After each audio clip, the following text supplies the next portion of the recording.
بسم الله الرحمن الرحيم وقالوا يا أيها الذي نزل عليه الذكر إنك لمجنون لو ما تأتينا بالملائكة إن كنت من الصادقين وقالوا يا أيها الذي نزل عليه الذكر இந்த இறைவேதம் யாரின் மீது இறக்கப்பட்டதோ அந்த மனிதரை பார்த்து அவர்கள் கூறுகின்றார்கள் இன்னக லமஜ்னூன், நீ பைத்தியக்காரர் என்று கூறுகின்றனர்.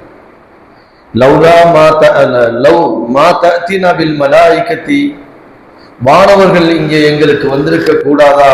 இன் குன்த மினஸ் ஸாதிகீன், உண்மையில் நீர் இறை தூதர் தான் என்றிருந்திருந்தால் வானவர்கள் வந்திருக்கலாமே என்றும் அவர்கள் கூறுகின்றனர். 15வது அத்தியாயத்துடைய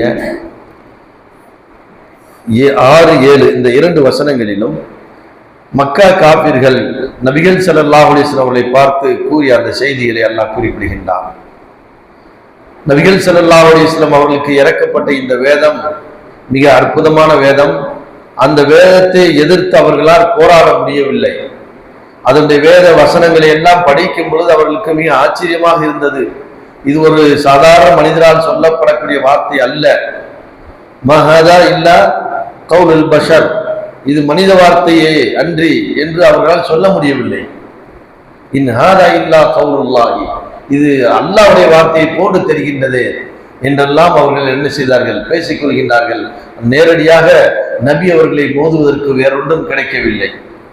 ஆகையினால் சொர்க்கம் இருக்கின்றது, நரகம் இருக்கின்றது, அங்கே ஒரு சிறந்த வாழ்க்கை இருக்கிறது என்று சொல்லும் பொழுது அவர் கூறினார்கள் இன்னக லமஜ்னூன். ஏனென்ற இந்த குர்ஆன்ல தான் அல்லாஹ் சொல்றான், நீங்க இந்த உலகத்தில் வாழும் பொழுது இறைவனை நம்பி அவனுடைய கட்டளைகளுக்கு அடிபணிந்து வாழ்ந்தால் உங்களுக்கு நாளை மறுமையிலே சொர்க்கம் இருக்கின்றது, நரகம் இருக்கின்றது.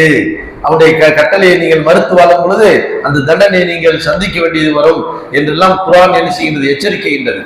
அந்த எச்சரிக்கை கூடியதை பார்த்துதான் அவர்கள் சொன்னார்கள் இன்னக லமஜ்னூன்.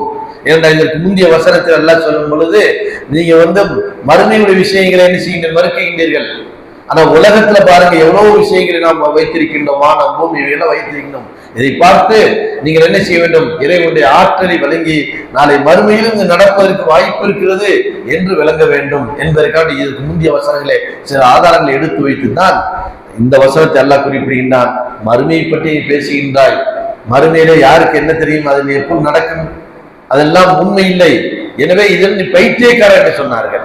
அதான் அல்லாஹ் கேட்கின்றான், அவரை பார்த்து நீங்கள் பைத்தியம் என்று சொல்கின்றீர்கள். இந்த வேதத்திலே சொல்லப்படக்கூடிய விஷயங்களை எதிர்த்து உங்களால் என்ன செய்ய முடியல, பேச முடியவில்லை. அடுத்து இன்னொன்று சொன்னார்கள், எங்களிடத்தில் ஒரு வானவர் வந்திருக்க கூடாதா? அந்த வானவர் வந்திருந்தால் நாங்கள் என்ன செய்திருப்போம், நம்பி இருப்போம் அல்லவா என்றும் அவர்கள் கூறினார்கள். அல்லாஹ் குர்ஆன்ல இவர்கள் மட்டுமல்ல, இதற்கு முந்தைய சமுதாயம் எல்லாம் என்ன கூறியது என்றால் இப்படித்தான் கூறினார்கள். எல்லா இறை தூதரையும் பார்த்து என்ன சொன்னார்கள், நீ ஒரு பைத்தியக்காரர் என்று சொன்னார்கள். ஏன் வானவர்களை இறைவன் அனுப்பியிருக்க கூடாதா? ஒரு வசனத்திலே சொல்லும் பொழுது கூட வகால அல்லதீன லா யர்ஜூன லிகாஅனா, நம்முடைய சந்திப்பை யார் மறுக்கின்றார்களோ அவர்கள் என்ன செய்கின்றார்கள், கூறுகின்றார்கள் எப்படி, லவ்லா உன்சில அலைனல் மலாயிகா, வானவர்களை எங்களுக்கு அனுப்பியிருக்க கூடாதா என்று அவர்கள் என்ன செய்கிறார்கள், கூறுகின்றார்கள். ஆனால் வானவர்களை பார்ப்பார்கள். எப்பொழுது பார்ப்பார்கள், நாளை மறுமையிலே நரா ரப்பனா, அந்த மறுமை நாளிலே என்ன செய்வார்கள், பார்ப்பார்கள். லவ்லா உன்சில அலைனல் மலாயிகா அவ் நரா ரப்பனா யௌம யரவுனல் மலாயிகா, நாளை மறுமையிலே அந்த வானவர்களை பார்ப்பார்கள். அப்பொழுது புரிந்து விடுவார்கள். ஆகையினால் மறுமையை பற்றி சொல்லும் பொழுதுதான் நீங்கள் பைத்தியக்காரன் சொல்கின்றீர்கள். நீங்கள் இந்த உலகத்தில் எத்தனை விஷயங்கள் இருக்கின்றது, அந்த விஷயங்கள் தெரியாததெல்லாம் நிறைய இருக்குது. தெரியாததன் காரணமாக அதை நீங்கள் மறுக்க முடியுமா? மறுக்க முடியாது. ஒருத்தர் ஒன்றை பார்க்கவே இல்லை, பார்க்காத காரணத்தினால் அதை மறுத்து பேச முடியுமா என்றால், ஒருத்தர் உதாரணத்துக்கு எடுத்துக்கொள்ளலாம். அமெரிக்காவே உலகத்தில் அவர் பார்த்ததில்லை. யாராச்சும் போய் பார்த்துக்கிறோம், நேரடியாக போய் டிவியில பார்க்கிறோம், செய்தியை பார்க்கிறோம், அதுல பார்க்கிறோம். அமெரிக்காவில் இப்படி அந்த மாதிரி ஒரு நகரம் இருக்குது, அங்க இப்படி எல்லாம் ஆட்சி செய்யக்கூடிய இருக்கிறார்கள் என்று கண்கொண்டு யாராவது பார்த்திருக்கின்றார்களா? பார்க்கல. எல்லாமே வீடியோக்கள். சரி, நாம் சந்திரன்ல போய் ஆள் இறங்கினா அப்படின்னு சொல்லி போட்டு ஒரு இதை எழுதி வச்சிருந்தானுங்க. அது இன்னைக்குள்ள என்ன சொன்னானுங்க, அமெரிக்காக்காரன் போகவே இல்லை, இது பெரிய ஒரு சூழ்ச்சி, எல்லாம் உலகத்துல என்ன செஞ்ச ஒரு விமானம் மாதிரி அது மாதிரி தயார் பண்ணி எல்லாம் செஞ்சு அங்க ஒரு ஆம்ஸ்டாங்கிற ஆளை இறக்கி மக்களை எல்லாம் ஏமாத்திட்டாங்க. அன்னைக்கு எல்லாரும் நம்பினாங்க. நம்ம ஏன் நம்பினாங்க? நம்மளை பைத்தியக்காரன் சொல்லி போடுங்க. இல்லைன்னு சொன்னா இன்னைக்கு என்ன சொல்றாங்க? இல்ல அது ஒன்றும் நடக்கவே இல்லை, அமெரிக்காவுக்கு போகவே இல்லை, ரஷ்யாக்காரன் போனேன் அப்படிங்கிறாங்க. அப்போ ஒரு விஷயம் நமக்கு தெரியாத காரணமாக அதை பார்க்கவில்லை என்பதனாலோ அல்லது அதை பற்றி உணரவில்லை என்பதனாலோ நம்ம என்ன செய்ய முடியாது? அதை மறுக்க முடியுமா? மறுக்க முடியாது. ஆகையினால் நிறைய செய்திகள் உங்களுக்கு தெரியாத இந்த உலகத்துல இருக்குது. அவைகளை பார்த்த பின்பு நீங்கள் என்ன செய்வீர்கள்? அறிந்து கொள்வீர்கள்.